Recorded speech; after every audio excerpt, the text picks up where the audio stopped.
Welcome back to my channel ছোট পরিবারে তোমাদের অনেক অনেক ভালোবাসা। আজকে নতুন দিনে নতুন একটি ভিডিওতেও জানাই অনেক অনেক অনেক ভালোবাসা। দিনটা শুরু করছি, দেখতে থাকো, পাশে থাকো। রান্নাঘরের অবস্থা তো দেখতেই পাচ্ছ, জানলার অবস্থাটা দেখো। জানলার যে রডগুলো রয়েছে সেটা তো কালো চিট্টে পড়ে আছে, জানলাটাও তেল চিট্টে পড়েছে। আর টাইলসগুলো দেখেছো কেমন একটা কালো কালো হলদে হলদে হয়ে গেছে, মানে তেল, সব তেল। ওই যে ফুটোটা আছে না, ফুটোটাতে তোয়ালার ভরা হয়েছে, বৃষ্টি হলে না জলের ছিটাটা আসে, ওটা দিয়ে অতিরিক্ত পুরো রান্নাঘর গ্যাস ট্যাস জলে জলময় হয়ে যায়, তার জন্য ওটা দিয়ে রেখেছি। তো এখন এটাকে নামিয়ে নেব, কেন ওটার জন্য না তেলটা আরও বেরোতে পারছে না, মানে চারিদিকে ছড়িয়েই যাচ্ছে। কী যে কষ্ট হয়েছে, মানে তোমাদেরকে কি বলবো, ভীষণ কষ্ট হয়েছে তেল পরিষ্কার করতে গিয়ে। ব্যাপারটা কষ্টটা সেটা নয়, মানে কাজের অভ্যেসের উপর সব কিছু, এটাই হচ্ছে ব্যাপার। তেমনভাবে তো আর আগের মতো কাজ কিছু করা হয় না, তাই মনে হচ্ছে খুবই কষ্ট হচ্ছে।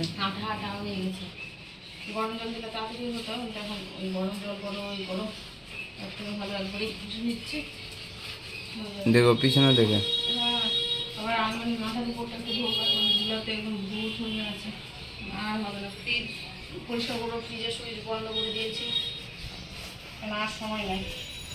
আজকে লাস্ট, যত দেরি হোক সিদ্ধ ভাত করে খাবো তাও ভালো। গরম গরম সিদ্ধ ভাত করবো, ওই সিদ্ধ দেবো। টিকটিকি ধরছে, টিকটিকি টিকটিকি ধরছে, টিকটিকি ধরছে, ও এখন বেরিয়েছে, খাওয়া দাওয়া দেখো আবার টিকটিকি ধরছে।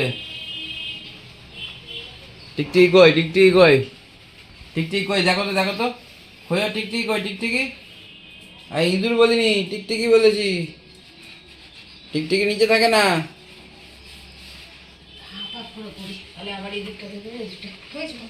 এদিকে তো পরিষ্কার করে বাসন মেজে উঠলাম।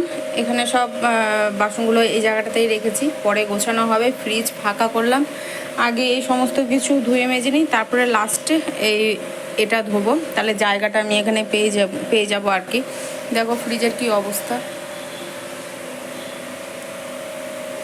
খুবই বাজে অবস্থা একবারে হয়ে আছে ফ্রিজটা, একদম ঝোল পড়ে ঘিমিয়ে এখানে রাখলাম। যে সুইচ বন্ধ করে দিয়েছি, তো এখন জল পড়ছে বরফের, তার জন্য সমস্ত কিছু আবার গুছিয়ে উঠতে হবে। দেখি বাইরে ছাদে গিয়ে এখানে ভাবছি যে ধুয়ে নিই ফটাফট। পাইপটা লাগানো রয়েছে, এই যেখানে ধুয়ে নিই, পাইপ কলে লাগানো আছে, এই কলটা তো পেঁয়াজ কেটে গেছে। এই যে এখানে ভাবছি যে ফটাফট ধুয়ে নিই, রোদও আছে, সিঁড়িতে দিয়ে দেবো, তাড়াতাড়ি শুকিয়েও যাবে। আজ হলো 30 তারিখ, আমার মাথাতে শুধু ঘুরছে আজ 1 তারিখ, আজ 1 তারিখ। তার জন্য ভাবছি সময় নেই, সময় নেই। এবার পরে জানতেই পারবে। আমি আলমারির যে মাথার উপরটা যে আমার ঝাড়া মোছা ছিল সেটা আমি করব, সেটা আর আমি করিনি। মানে শরীরই চলছিল না, আর জানো তো গরম কী হারে পড়েছে তোমরা দেখে বুঝতেই পারছো।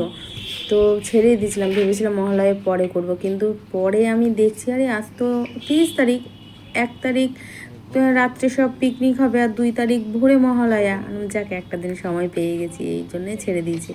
আর লাইটের আলোটা এতটাই খেলছে, মানে সাদা রং করা হয়েছে তো, রাত্রেবেলাতেও সাদা রংটা মানে আলোটা খেলছে, আর দিনের আলোতেও এত সুন্দর খেলছে, মানে ফটফট করছে একদম ঘর, বাইরে, ছাদে, সিঁড়িঘর, একদম আলোয় আলো। 12:30 বাজে এখন, একটানা তো কাজ করা যাবে না, ভাবলাম যে রোদটা নেই, ফটাফট গিয়ে ধুয়ে নিই। এবার যে গিয়ে বসেছি সে রোদ এসছে।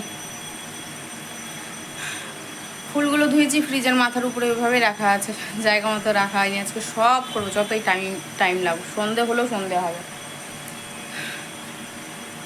খাওয়ারের কিছু বলেছি, খাবো না আজকে, না খেয়ে থাকবো তাও বলো। জুতোর র্যাকটা রোদে দিয়ে দেবো, আগে ফ্রিজটা মুছে নিই, ফ্রিজটা মুছে জুতোর র্যাকটা রোদে দেবো, জুতোগুলো তাহলে একটু ঝেড়ে মুছে যাবে, মানে একটু পরিষ্কার হয়ে যাবে, ধুলো টুলো থাকলে, গন্ধ থাকলে কেটে যাবে। তারপরে এসে ঘরের পেছনে লাগবো, এই আলমারির মাথার ওপরটা ধরবো, ঝাড়বো, তারপরে একবারে বিছানা সমস্ত ঝেড়ে মুছে স্নান করে বেরিয়ে যাব। কি গরম লাগছে, তার জন্য তো আজকে রান্নাও করিনি, স্নানও করিনি, যে আবার চেঞ্জ করবো, আবারই করবো, আবার গরম। তার থেকে একবারে স্নান টান করে উঠে এবং গরম গরম ভাত বসিয়ে দেবো, হয়ে যাবে। আর জোরকে বিস্কিট খাইয়ে দিলাম। আজ দেখা যাক মাইকটা কেমন হয়, আজকে ট্রাই করছি মাইকটাতে, বোঝা যাবে মাইকটা ভালো না খারাপ। বসে উঠে আরাম করে তারপরে আসলাম ফ্রিজটা রেডি করতে। ফ্রিজের সুইচটা দেওয়া রয়েছে, 1 প্যাকেট বরফ, মানে 1 প্যাকেট বরফ ছিল, বরফের প্যাকেটটা যে বাইরে রেখেছি, বুঝতেই পারছো অতক্ষণ ধরে ফ্রিজটা মোছা পরিষ্কার করা, একটু টাইমের ব্যাপার নেই, অনেকটাই টাইমের ব্যাপার। তো বরফটা অনেকটাই গলে গেছে, অনেকটাই। ফ্রিজের কি অবস্থা হয়েছিল দেখেছিলে তোমরা। আমি না উপর ফ্রিজটা কিছুদিন আগেই মুছেছি। কিছুদিন আগে বলতে মানে সপ্তাহে সপ্তাহে উপর মোছা হয়েছে, সেরকমভাবে মোছা হয়নি। আর যে দাগগুলো দেখতে পেলে গেটে, সেটা হলো দুধ পড়ার দাগ। পুরো 1 প্যাকেট দুধ ফেলে দিয়েছিল দীপ। তো সেরকমভাবে তো মোছা হয়নি। আমি সামনে যা যতটুকু পেরেছিলাম আমি মুছেছি। আর বাকি ওই মানে ফাঁকে ফাঁকে থেকে গেছে, দিয়ে কালো হয়ে গেছে। এবার তো গেট খোলা হয়, ধোলাও ঢুকে, বোঝাই যাচ্ছে যে এটা নোংরার জন্যে কালোটা হয়েছে। আর এদিকে কিছুদিন আগে একটা মাংসের বাটি উল্টে গেছিলো, টিফিন বাটি।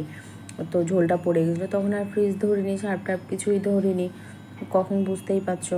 তো ভেবেছিলাম আর 2-1 দিনের জন্য রেখে লাভ নেই, একবারে পুজোর আগে ফ্রিজটা পরিষ্কার করবো। তো যাই হোক, ফাইনালি আজকে পরিষ্কার করে ফেললাম।